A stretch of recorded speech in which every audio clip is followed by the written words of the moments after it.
Hey guys, welcome back to my channel. मेरा नाम है विकास लखेड़ा और आज की ये छोटी सी कहानी अंधविश्वास के ऊपर। तो एक बार एक महात्मा जी अपने कुछ शिष्यों के साथ एक जंगल में आश्रम बनाकर रहते थे। एक दिन कहीं से एक बिल्ली का बच्चा रास्ता भटककर आश्रम में आ गया। महात्मा जी ने उस भूखे प्यासे बिल्ली के बच्चे को दूध रोटी खिलाई। इसके बाद बिल्ली का बच्चा वहीं आश्रम में रहने लग गया। लेकिन उसके आने के बाद महात्मा जी को एक समस्या उत्पन्न हो गई। जब भी वो शाम को ध्यान में बैठते तो वो बिल्ली का बच्चा कभी उनकी गोद में चढ़ जाता, कभी कंधे पर और कभी सिर पर बैठ जाता। तो महात्मा जी ने अपने एक शिष्य को बुलाकर कहा, देखो, मैं जब शाम को ध्यान में बैठूं उससे पहले तुम इस बच्चे को दूर एक पेड़ में बांध देना। अब तो ये नियम हो गया। महात्मा जी ध्यान पर बैठने से पहले वो बिल्ली के बच्चे को पेड़ पर बांधा जाने लगा।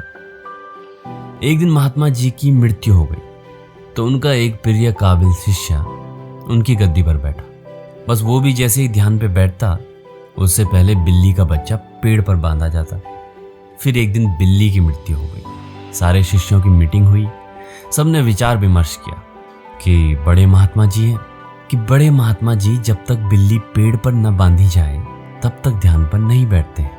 अब पास के गांव से बिल्ली लाई जाए। आखिरकार काफी ढूंढने के बाद एक बिल्ली मिली जिसे पेड़ पर बांधने के बाद महात्मा जी ध्यान पर बैठे। उसके बाद कई बिल्लियां मर गई, कई महात्मा जी भी मर गए।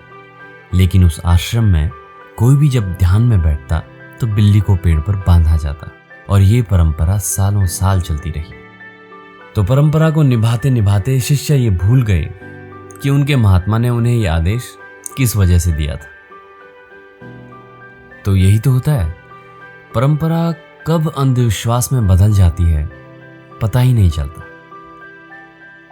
और इस कहानी से हमें यही सीखने को मिलता है कि परंपरा को निभाने से पहले उसके पीछे की वजह जान लेना बहुत जरूरी होता है।